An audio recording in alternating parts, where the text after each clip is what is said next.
99 update news కి స్వాగతం. ముందుగా హెడ్లైన్స్. బాబుని నమ్మడం అంటే పులినోట్లో తలకాయ పెట్టినట్లే వైఎస్ జగన్.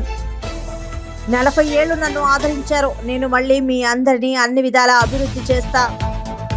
జగన్ ప్రభుత్వాన్ని చెత్తబుట్టలో పడేయాలని జనసేన అధినేత పవన్ కళ్యాణ్ సెటైర్లో.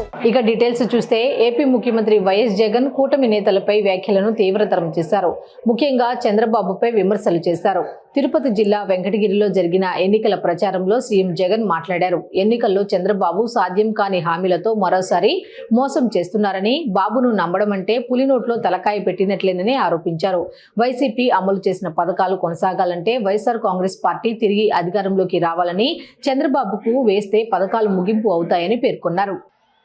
ఈ చంద్రబాబును అయ్యా బాబు, నిన్ను మరో మాట అడుగుతా, నిన్ను ఇంకొక మాట అడుగుతా, సమాధానం చెప్తావా చంద్రబాబు అని అడుగుతా ఉన్నాను.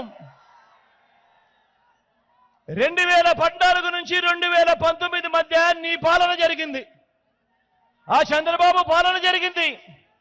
ఆ 2014 నుంచి 19 మధ్య జన్మభూమి కమిటీలను నువ్వు పెడితే, ఆ చంద్రబాబు పెడితే, 2019లో మేము అధికారంలోకి రాగానే మీ జగన్ విలేజ్ ప్రతి గ్రామంలోనూ గ్రామ సచివాలయాలు తీసుకొచ్చాడు.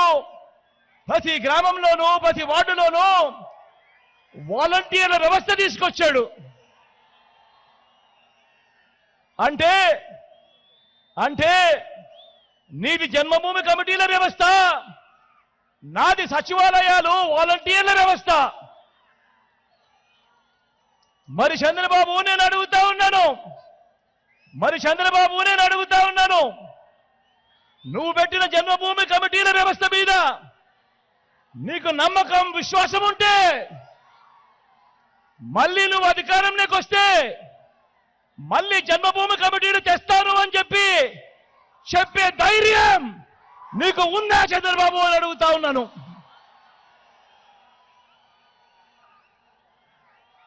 ఇదే చంద్రబాబుని అడుగుతా ఉన్నాను, ఆ ధైర్యం నీకుందా అని అడుగుతా ఉన్నాను. నువ్వేమంటా ఉన్నావు చంద్రబాబు? నేను పెట్టినా అంటే మీ జగన్ పెట్టినా ఈ వాలంటీర్లు, ఈ సచివాలయాల వ్యవస్థను కొనసాగిస్తాను అని అంటావే తప్ప, వాలంటీర్లకు నువ్వు జీతం పెంచుతాను అని అంటావే తప్ప నీ హయాంలో నువ్వు పెట్టుకున్న నీ జన్మభూమి కమిటీలను నువ్వు తీసుకొస్తాను అని చెప్పే ధైర్యం నీకు ఎక్కడ ఉంది చంద్రబాబు అని అడుగుతా ఉన్నాను.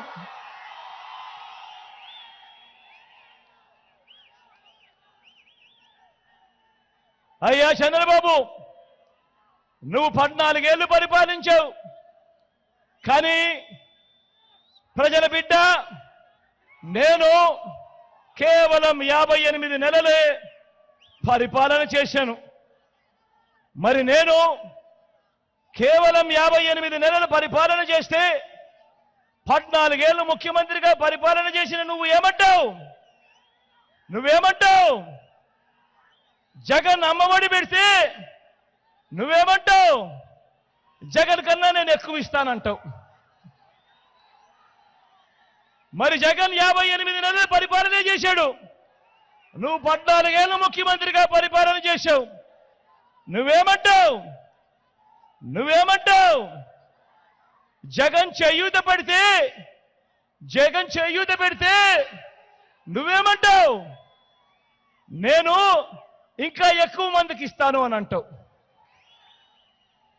జగన్ రూపాయి ఇస్తే నువ్వు 2 రూపాయలు ఇస్తానంటావు.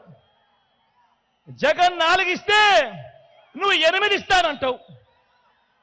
అయ్యా చంద్రబాబు, జగన్ ఏం చేస్తా ఉన్నాడో దానికంటే వేలం పాటలో వేసినట్టుగా అంతకన్నా మోసం చేసేందుకు 4 ఇస్తాను, 10 ఇస్తాను, 6 ఇస్తాను అని అంటావే తప్ప 14 ఏళ్ళు ముఖ్యమంత్రిగా పరిపాలన చేసిన నువ్వు నీ హయాంలో నేను ఇది చేశాను, నేను చేసిన ఈ మంచిని చూసి నాకు ఓటు వేయండి అని అడిగే ధైర్యం సత్తా నీకున్నాయా అని అడుగుతా ఉన్నా. అమరావతిలో ఏర్పాటు చేసిన ఒక్క ఎస్ఆర్ఎం యూనివర్సిటీ ద్వారా 2000 ఉద్యోగాలు వచ్చాయని, అమరావతి పనులు కొనసాగించి ఉంటే 1,00,000 మందికి ఉపాధి లభించేదని నారా లోకేష్ పేర్కొన్నారు. తాడేపల్లి పరిధి పెనుమాక కొత్తూరు సెంటర్లో ఆదివారం నిర్వహించిన రచ్చబండ కార్యక్రమాల్లో లోకేష్ పాల్గొని మాట్లాడుతూ 2019లో అమరావతి రాజధాని ఇక్కడే ఉంటుందని నమ్మించిన ఆర్కే తర్వాత వెన్నుపోటు నమ్మక ద్రోహానికి పాల్పడ్డారని ఎద్దేవా చేశారు. ఆర్కే వస్తే అమరావతి రైతులు నిలదీయాలన్నారు.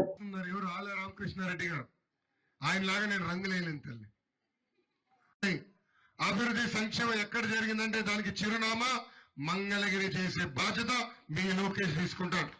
ఇల్లులు కట్టారు కానీ శాశ్వత భూ హక్కు పట్టాలు మీకు లేవు తల్లి. మన ప్రభుత్వం ఇచ్చారు. మీరు 2 బటన్లు, ఒకటి పులుగు బటన్ నొక్కితే అకౌంట్ లో 10 రూపాయలు పడుతుంది. అదే క్షణం ఎర్ర బటన్ నొక్కుతాడు అకౌంట్ నుంచి 100 రూపాయల విషయం పోతుంది.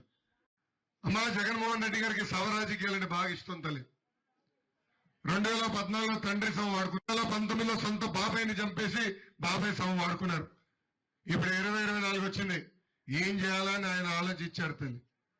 ఆయన తెలుసు 1వ తారీఖు నాడు పెన్షన్ ఇవ్వాలని కావాలని వాలంటీర్ల చేత ప్రచారం చేయించారు.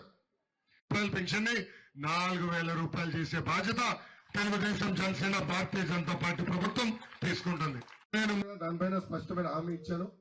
ఇప్పుడు మీకు సమస్యలు ఏమంటే చేతులు పైకెత్తండి, తమ్ముడు మైక్ ఇస్తారు, మీరు మీ సమస్య తెలియజేయవలసిందిగా కోరుతున్నాను. Thank you. అలాంటిది జగన్మోహన్ రెడ్డి గారు తీసుకున్న మొదటి నిర్ణయం ప్రజావేదిక కూల్చడం. అక్కడి నుంచి చూడండి అడుగడుగున రాష్ట్రం ఒక విధ్వంస భావం అయింది. మనం అనేక ఇబ్బందులు ఎదుర్కొంటున్నాం. 3 ముక్కలు ఆటలు ఆడుతున్నారు మన జీవితంలో. కర్నూలులో ఒక్క ఇటుక వేయలేదు. అమరావతిని సర్వనాశనం చేశారు. విశాఖపట్నం రుషికొండకి గుండు కొట్టి ఒక్క వ్యక్తి బతికేదానికి 500 కోట్ల రూపాయలు ఖర్చు పెట్టి ప్యాలెస్ కట్టారు. విశాఖపట్నం ఒక్క పరిశ్రమ తీసుకురాలి. ఆనాడు మన శాసన సభ్యుడు ఆల రామకృష్ణారెడ్డి గారు కూడా ఏం చెప్పారు మీ అందరు గుర్తు చేస్తున్నాం.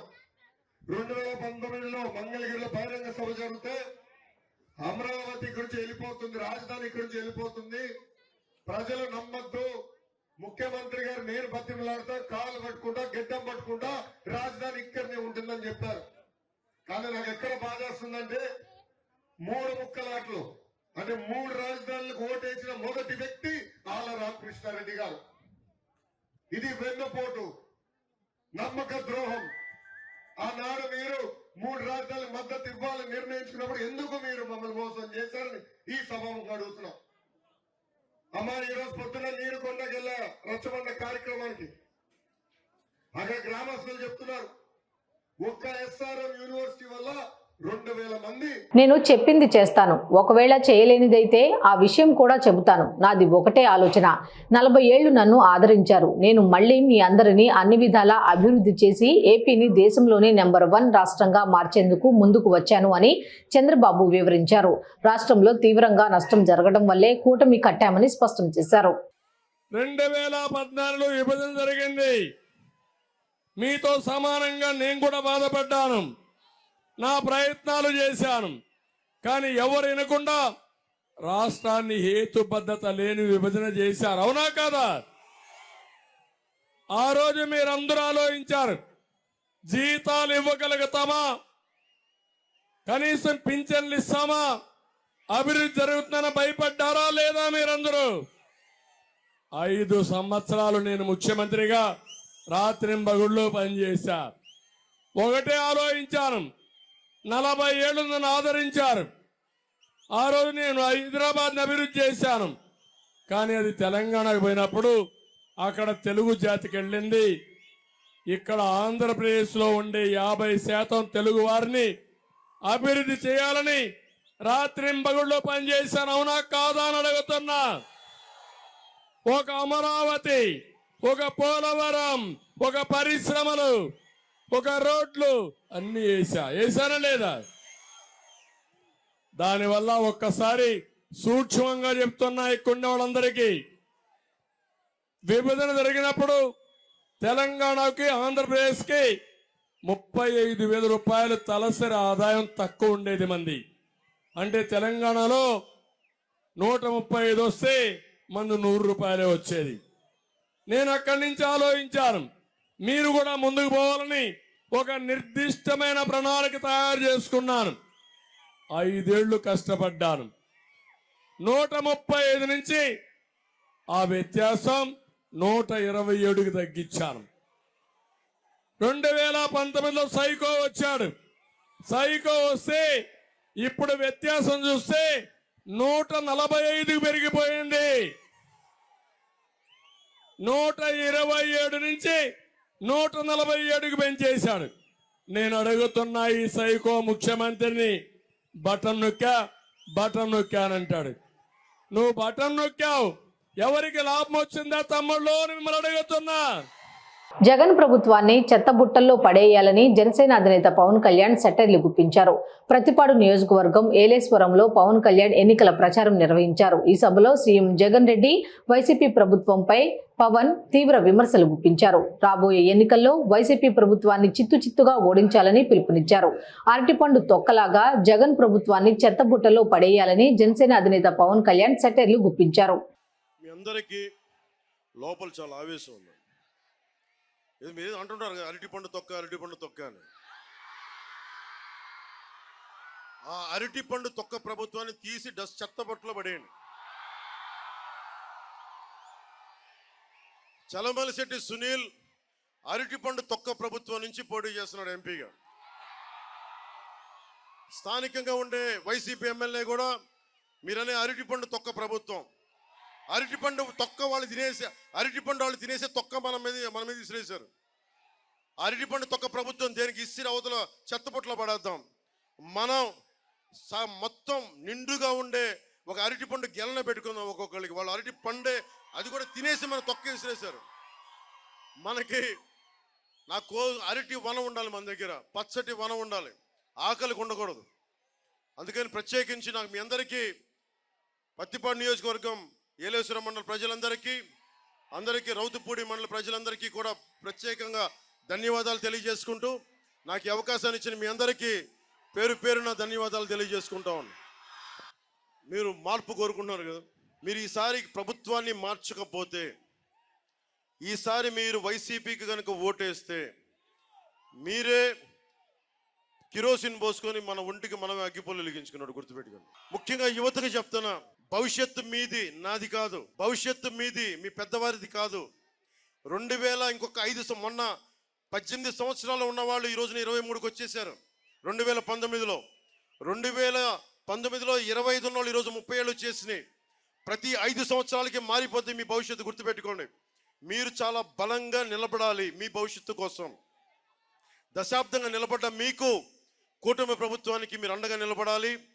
నేను కాకినాడ పార్లమెంట్ అభ్యర్థిగా మీ గొంతు వినిపించాలని చెప్పి తంగెళ్ళ ఉదయ్ శ్రీనివాస్ గారిని, ఇతను తూర్పుగోదావరి జిల్లా నుంచి వచ్చిన వ్యక్తి, విదేశాల్లో చదువుకోవాలా, ఇక్కడే చదువుకున్నాడు, కష్టపడ్డాడు. టీ టైం అని ఒక చిన్నపాటి టీ షాపు, టీ చైని ప్రారంభించి దాదాపు 24,000 మందికి ఉపాధి అవకాశం కల్పించిన వ్యక్తి. దాంట్లో 11,000 మహిళలు. అలాంటి వ్యక్తిని నేను మీ ఎంపీ అభ్యర్థిగా పెడుతున్నాను. ఇక్కడ మీకోసం నిలబడతాడు. ఉదయ్ శ్రీనివాస్ ఒకటే చెప్తున్నా, ఏ మాత్రం కనుక నువ్వు మా అన్నదమ్ములకి, మా ఆడపడుచులకి ఏ మాత్రం తేడా చేస్తున్నా, ఉదయ్ శ్రీనివాస్ జగన్ ఎలాగ చీల్చి చెండాడుతున్నానో సొంత ఎంపీ అని చూడకుండా చీల్చి చెండాడేస్తాను. మా వాడు, మా పార్టీ ఎంపీ, మన పార్టీ ఎంపీని స్పేర్ చేయను. వీరందరూ రాజ్యాంగానికి కట్టుబడి ఉండాలి, నాతో సహా, పవన్ కళ్యాణ్తో సహా. వరాపుల సత్యప్రభ గారిని మనకి ఎమ్మెల్యే అభ్యర్థిగా గెలిపించాలని మనస్ఫూర్తిగా కోరుకుంటూ, ఇక్కడికి వచ్చిన తెలుగుదేశం, బీజేపీ, జనసేన నాయకులందరికీ పేరున ధన్యవాదాలు తెలియజేసుకుంటూ, సైకిల్ గుర్తు మీద సత్యప్రభ గారికి, గాజు గ్లాస్ గుర్తు మీద ఉదయ్ శ్రీనివాస్ గారిని గెలిపించవలసిందిగా మనస్ఫూర్తిగా తెలియజేసుకుంటున్నాం. మీ అందరికీ మనస్ఫూర్తిగా నా హృదయపూర్వక కృతజ్ఞతలు తెలియజేసుకుంటూ, ఒకటే గుర్తుపెట్టుకోండి, మీరు యువకులు, మీ భవిష్యత్తు. మీరు ఎలా ఉండాలి అంటే గుంటూరు శేషేంద్ర శర్మ గారు చెప్పినట్టుగా మీరు సముద్రం లాంటి వాళ్ళు, తుఫానుకున్నంత బలం ఉన్నవాళ్ళు, పర్వతం అన్నంత శక్తి ఉన్నవాళ్ళు. సముద్రం ఒకరి కాళ్ళ దగ్గర కూర్చొని మొరగదు, తుఫాను గొంతు చిత్తం మననం మెరగదు, పర్వతం ఎవరికి వంగి సలాం చేయదు. మీరందరూ కలిపి నేను ఇంతే అనుకోకండి. మీరు గొంతెత్తితే జగన్ ప్రభుత్వాన్ని ఈడ్చి బంగాళాఖాతంలో పడేసేంత శక్తి మీ దగ్గర ఉంది. దాన్ని గుర్తుపెట్టుకోండి. చిత్తుగా ఓడించండి వైసీపీని. మన భవిష్యత్తును నిర్మించుకోండి. జై టీడీపీ, జై బీజేపీ, జై జనసేన, జై హింద్. రాచరిక వ్యవస్థలో పూర్వీకులు చేసిన తప్పుకి నేటి తరపు బ్రాహ్మణ్యం అవమానాలు అష్టకష్టాలు పడుతోందని జనసేన పార్టీ నాయకులు నాగేంద్రబాబు అన్నారు. పిఠాపురం మండలం విరవాడ రోడ్ బ్రాహ్మణ అగ్రహారం వద్ద జరుగుతున్న లక్ష్మీ గణపతి హోమం కార్యక్రమానికి హాజరయ్యారు. ప్రస్తుతం బ్రాహ్మణులు అనేక బాధలు ఎదుర్కొంటున్నారని, ఇవన్నీ చాలా చిన్న సమస్యలైనా ప్రభుత్వాలు పట్టించుకోకపోవడంతో ఈ పరిస్థితి దాపురించిందన్నారు. దేవాదాయ ధర్మాదాయ శాఖ చట్టం ఎవరి చేతిలో ఉండాలి? అది ప్రభుత్వం చేతిలో ఉండాలా, లేకపోతే ఒక హిందూ సాంప్రదాయాన్ని రక్షించేటువంటి వ్యక్తుల చేతిలో ఉండాలా? అందులో బ్రాహ్మణ్స్ ఉండొచ్చు, హిందూ సాంప్రదాయాన్ని గౌరవించేటువంటి ఇతర కమ్యూనిటీస్ కూడా ఉండొచ్చు. ఇది మన చేతిలో, హిందువుల చేతిలో ఉండకుండా ప్రభుత్వం చేతిలో ఉండటం అనేది ఇట్స్ నాట్ రైట్. ఖచ్చితంగా అంటే ఇవాళ ఒక వక్స్ ముస్లిమ్స్ తాలూకు బోర్డు అంట, దాన్ని ముస్లిమ్స్కి తీసుకోవాలి, వేరే వాళ్ళు వెళ్ళకూడదు. లేదా సిస్టమ్ లేదా, మనం దాన్ని గౌరవిస్తాం. ముస్లిం ట్రస్ట్లో ఉన్న వక్స్ బోర్డులోకి వెళ్ళి మేము కూడా చేస్తామని ఏ హిందూ అడగడం, ఒకవేళ అలా అడిగినా అది న్యాయం కాదు. అలాగే క్రిస్టియన్కి సంబంధించిన మిషనరీస్ కానీ వాళ్ళ యొక్క చారిటీస్లో కానీ ఏ హిందూ ఎంటర్ కాకూడదు. We should respect. అదేవిధంగా వాళ్ళు ఎవరిని రాలేదు, వాళ్ళ పరిపాలన వాళ్ళు చేసుకుంటారు, వాళ్ళకి వచ్చే ఆదాయంతో వాళ్ళే తీసుకుంటారని చేస్తారు. కానీ మన టెంపుల్స్లో మన హిందూ అనేవాడు లేకుండా ఎవరెవరో ఇతర మతస్థులందరూ హిందూ అత్యంత ఉన్నతమైనటువంటి తిరుమల తిరుపతి దేవస్థానానికి చైర్మన్గా ఒక నాన్ హిందూ చేస్తుంటే అది మాకు చాలా అభ్యంతరం, దుర్మార్గం. దేవాదాయ ధర్మాదాయ చట్టాన్ని మార్చి మ్యాక్సిమం 70 to 80% అది హిందువుల చేతిలోనే ఉండాలి. అదేవిధంగా దేవాదాయ ధర్మాదాయ శాఖ నుంచి వచ్చినటువంటి ప్రతి పైసా ఆదాయం హిందూ పరిరక్షణ కోసం, సంస్కృత పాఠశాలల కోసం, హిందూ దేవాలయాల కోసం, హిందువుల పిల్లల కోసం, అది బ్రాహ్మణ పిల్లలు ఉండండి, వేరే కులం పిల్లలు ఉండండి, వేరే కులానికి సంబంధించిన వాళ్ళు హిందువులు అయి ఉండాలి, వాళ్ళు ఖర్చు పెట్టాలి. అది న్యాయం కదా. వెల్లంపల్లి సీను అనేటువంటి ఒక దేవాదాయ ధర్మాదాయ శాఖకి ఉన్నాడు, వాడికి గౌరవం లేదు, హిందూ మతం మీద గౌరవం లేదు. వైసీపీలో ఉన్న ప్రతి హిందూకి హిందూ మతం పట్ల చిన్న చూపు. మీరు ఎందుకు వాళ్ళని యాక్సెప్ట్ చేస్తారు? ఎందుకు భయపడకండి. ఈ వాలంటీర్లు వచ్చి మనం బెదిరిస్తారని కూడా ఒప్పుకోకండి. కానీ తిరుమల తిరుపతి దేవస్థానానికి ఎలాంటి వ్యక్తి చైర్మన్గా ఉండాలి? నాగబాబు అనేవాడు నేను, లేకపోతే ఇంకొకటి కాదు, చాగంటి కోటేశ్వరరావు గారు లాంటి ఉత్తమమైన పండితులు అక్కడ. స్వార్థం లేకపోతే ఒక ఎటువంటి దుర్గుణాలు లేని అతి ఔన్నత్యంతో కూడా అద్భుతమైన వ్యక్తిత్వం ఉన్న చాగంటి కోటేశ్వరరావు గారు లాంటి ఉండాలి అక్కడ తిరుమల తిరుపతి దేవస్థానం చైర్మన్గా. వాళ్ళకి ఇవ్వాలి. అంటే అది ఇవ్వాలంటే ఖచ్చితంగా అది ప్రైవేటైజేషన్ అయిపోవచ్చు. ఎక్కువ మంది హిందువుల యొక్క పరిరక్షణలో ఉండాలి, హిందూ మతాన్ని గౌరవించే వాళ్ళు పరిరక్షణ. దుర్గమ్మ గుడి ఈ ఎలక్షన్ నోటిఫికేషన్ వచ్చిన తర్వాత రోజుకి 14 లక్షల ఆదాయం పెరిగింది. ఆదాయం 14 లక్షలు పెరిగింది. అంటే దుర్గా గుడి తాలూకు పాలనా నిర్వాహక మండల వాళ్ళు రోజుకి అవలేలుగా 14 లక్షల రూపాయలు తినేసారు. నెలకి ఎంతో చూడండి, సంవత్సరానికి ఎంతో చూడండి. సీఎం జగన్ పాలనకు వైఎస్ రాజశేఖర రెడ్డి పాలనకు అసలు పోలికే లేదని AP PCC chief YS Sharmila అన్నారు. ఎన్నికల ప్రచారంలో భాగంగా షర్మిల మాట్లాడుతూ సీఎం జగన్ పై ఘాటు వ్యాఖ్యలు చేశారు. వైఎస్ఆర్ ఎప్పుడూ ప్రజల మధ్యలోనే ఉండేవారని చెప్పారు. కానీ జగన్ మాత్రం ఎప్పుడూ ప్రజలతో మమేకం కాలేదు. జగన్ పాలనలో మంత్రులకే అపాయింట్మెంట్ దొరకదు అని విమర్శించారు. మరి వీళ్ళకా ఓట్లేయాల్సింది, వీళ్ళ రాజశేఖర రెడ్డి గారి ఆశయాలను నిలబెట్టేది. ఆలోచన చేయండి. రాజశేఖర్ రెడ్డి గారి జలయజ్ఞంలో 54 ప్రాజెక్టులు చేపడితే దాంట్లో 12 ప్రాజెక్టులు రాజశేఖర్ రెడ్డి గారు పూర్తి చేస్తే 42 ప్రాజెక్టులు నవరత్నాలలో జగన్మోహన్ రెడ్డి గారు మేనిఫెస్టోలో చేర్చారు 5 సంవత్సరాల క్రితం. ఎన్ని ప్రాజెక్టులు చేశాడు? సగమైనా చేశాడా? 10 అయినా చేశాడా? 5 అయినా చేశాడా? 42 ప్రాజెక్టులు చేయాల్సి ఉంటే ఏది చేయలేదు జగన్మోహన్ రెడ్డి గారు. మరి వీళ్ళ మేనిఫెస్టో మళ్ళీ నమ్మాలా? వీళ్ళకు ఓట్లు వేయాలా వద్దా? ఒకసారి ఆలోచన చేయండి. టీడీపీ పార్టీ అయినా జగన్మోహన్ రెడ్డి గారి పార్టీ అయినా ఇద్దరు బీజేపీ పార్టీకి తొత్తులుగా మారారు. ఇద్దరు బీజేపీ పార్టీకి గులాంగిరి చేస్తున్నారు. ఎందుకంటే బీజేపీ పార్టీ అధికారంలో ఉంది కాబట్టి, అధికారం వల్ల వీళ్లకు స్వప్రయోజనాలు ఉన్నాయి కాబట్టి ఇద్దరికి బీజేపీ పార్టీయే కావాలట. మన రాష్ట్రంలో ఇక్కడ ఒక ట్రయాంగిల్ లవ్ స్టోరీ నడుస్తుంది. అర్థమవుతుందన్నా? తెలంగాణ లోక్సభ ఎన్నికల్లో భాగంగా సీఎం రేవంత్ రెడ్డి మల్కాజ్గిరి పార్లమెంట్ నియోజకవర్గంలో పర్యటించారు. రోడ్ షో నిర్వహించిన రేవంత్ రెడ్డి బీజేపీపై మండిపడ్డారు. అభివృద్ధి పేరుతో కాకుండా శ్రీరాముడి ఫోటోతో బీజేపీ ఓట్లు అడుగుతుందని ఆరోపించారు. ఇది ప్రజాస్వామ్యంలో తగదని విమర్శించారు. మల్కాజ్గిరితో పాటు ఎల్బీ నగర్ రోడ్ షోలో పాల్గొన్న సీఎం రేవంత్ రెడ్డి అటు బీఆర్ఎస్ అధినేత కేసీఆర్ పై కూడా సెటైర్లు విసిరారు. అందుకే ఇవాళ ఈ తెలంగాణ రాష్ట్రం నుంచి బీజేపీని బహిష్కరించాల్సిన అవసరం వచ్చింది. బీజేపీని ఓడగొట్టాల్సిన, బీజేపీని పడగొట్టాల్సిన బాధ్యత తెలంగాణ యువకుల మీద ఉన్నది. వాళ్ళు ఏం అడిగినా అయ్యా మాకు మెట్రో ఎందుకు ఇవ్వలేదంటే జై శ్రీరామ్ అంటారు. అయ్యా మాకు బయ్యారం ఉక్కు కర్మాగారం ఎందుకు ఇవ్వలేదంటే మేము హనుమాన్ జయంతి చేసినాం కదా అంటారు. అయ్యా బీజేపీ ఉట్టకముందు, నరేంద్ర మోడీ ప్రధానమంత్రి కాకముందు మా తండ్రులు తాతలు, వాళ్ళ తండ్రులు తాతలు ముత్తాతలు శ్రీరామనవమి చేసినాము, హనుమాన్ జయంతి చేసినాము, బోనాల పండుగ చేసినాము, బతుకమ్మ పండుగ చేసినాము, మైసమ్మకు ఎల్లమ్మకు పోషమ్మకు కోడి కోసినాం, కళ్ళు కోసినాం. మాకా మీరు వచ్చి చెప్పేది? ఇవాళ బీజేపీ వాళ్ళు వాళ్ళ దైవభక్తి అంతా రోడ్ల మీదనే చూపిస్తున్నారు. మనం అప్పుడప్పుడు బస్ స్టాండ్లో పోటీ లేకపోతే ట్రాఫిక్ సిగ్నల్ కాడ చూస్తాం, ఒక పెద్ద స్తంభాలంలో దేవుడి బొమ్మ పెట్టి కొంతమంది అడుక్కుంటుంటారు. అయ్యా ఈ దేవుని చూసి, అయ్యప్ప స్వామిని చూసి మాకేమని ఇయ్యని. అట్లా బీజేపీ వాళ్ళు కూడా శ్రీరాముని చూసి మా కోట్లేయండి అని అడుక్కునే పరిస్థితి ఈరోజు వచ్చింది. అందుకే నేను బీజేపీ సోదరులకు నేను చెప్పదలుచుకున్నా, దేవుడు గుడిలో ఉండాలి, భక్తి గుండెల్లో ఉండాలి తప్ప దేవుడు గుడిలో ఉండాలి, భక్తి గుండెల్లో ఉండాలి.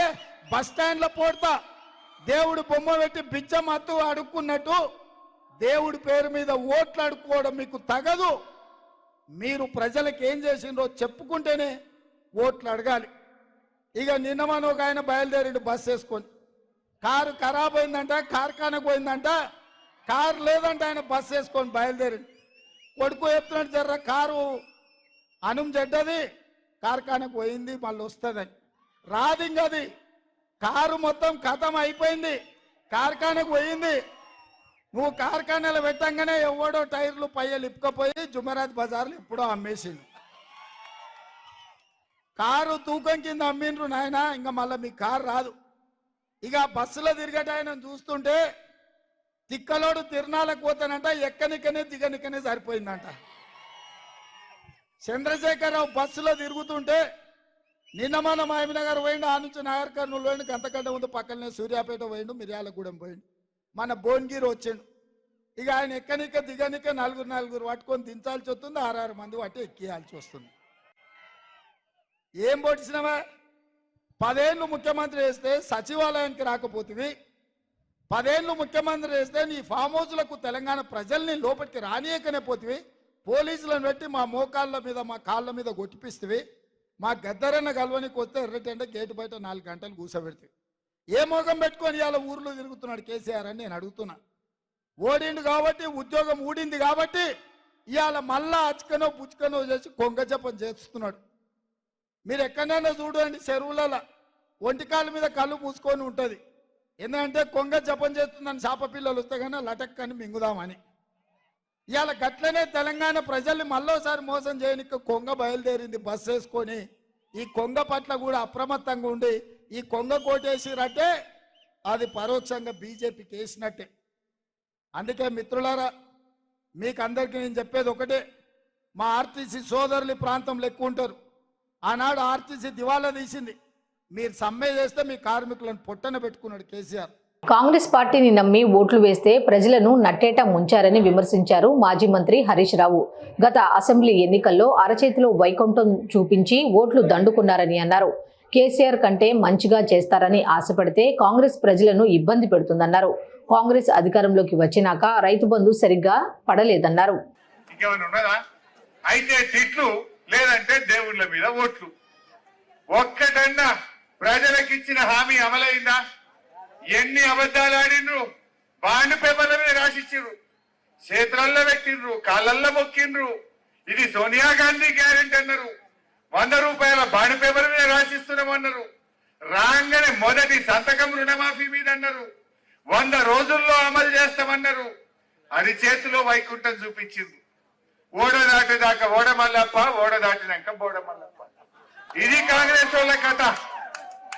ఇది కాంగ్రెస్ వాళ్ళ కథ. దయచేసి ఆలోచించండి.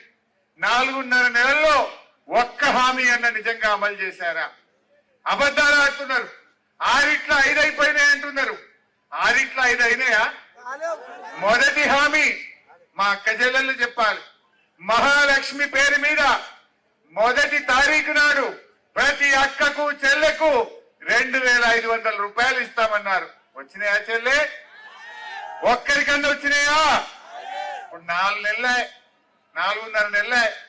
4 నెలలు లెక్క పెడితే నెలకు 2500 ఇంటూ 4 అంటే ఒక్కొక్క చెల్లెకు కాంగ్రెస్ వాడు 10,000 రూపాయలు బాకీ పడ్డాడు. ఎవరన్నా కాంగ్రెస్ వాడు ఊళ్ళకి వచ్చి అక్క చెల్లెల ఓటు అడిగితే సీపురు గట్టలు పట్టుకొని బిడ్డ 10,000 ఇచ్చినాక మాట్లాడాలని చెప్పాలి, గుర్తు చెప్పాలి. మోసం కాదా ఇది? మొదటి హామీ మహాలక్ష్మి పేరు మీద అక్క చెల్లెలకు మహామోసం. రెండవ హామీ మా ముసలోళ్లకు, వృద్ధులకు, వితంతురాళ్లకు నెలకు 4,000 పింఛన్ ఇస్తామన్నారు. కేసీఆర్ ఉండగా 200 2,000 చేస్తా అంటే చేయలే తల్లి. 2,000 చేస్తా అంటే బరాబర్ చేసిందా లేదా కేసీఆర్? వీళ్ళు ఏమన్నారు? మేము 4,000 ఇస్తామన్నారు. పడ్డాయా చెల్లె? పడ్డాయా ఎవరికన్నా? 4,000 పడ్డోళ్ళు కాంగ్రెస్ కోటేది పై పడనోళ్ళంతా కారుకు, కేసీఆర్ కు, వెంకటరామరెడ్డికి అయింది. ఊరికెళ్ళేందుకు ఇక 4,000 పడ్డోళ్ళు కాంగ్రెస్ కు, పడనోళ్ళంతా కారుకు, వెంకటరామరెడ్డికి వేసుకున్నాం. అంతేనా కాదా? ఇది రెండవ మోసం. మూడవది ఏమన్నారు? రైతులకు ఎకరానికి 15,000 రైతు బంధు ఇస్తా అన్నాడు. వడ్లకు మక్కలకు 500 కలిపి కొంటా అన్నాడు. కౌలు రైతులకు 15,000 ఇస్తా అన్నాడు. వ్యవసాయ కూలీలకు 12,000 అన్నాడు. 24 గంటల కరెంట్ ఇస్తా అన్నాడు. ఒక్కటన్నా వచ్చినాదే? ఇంకా ఒక్కటన్నా వచ్చినాదే? అంటే రైతులకు మోసం చేసిండు రేవంత్ రెడ్డి. ఇలా రైతుల ఉసురు పోసుకున్నాడు. వడ్లు లేస్తున్నాయి ఆ కళ్ళాలల్లా, ఎదురు చూస్తున్నాడు. లారీలు వస్తలేవు, కాంటా అయితలేవు, వడ్లు లేస్తలేవు. మళ్ళీ 2 కిలోలు తరగంటారు సంచికి అంటున్నా లేదా?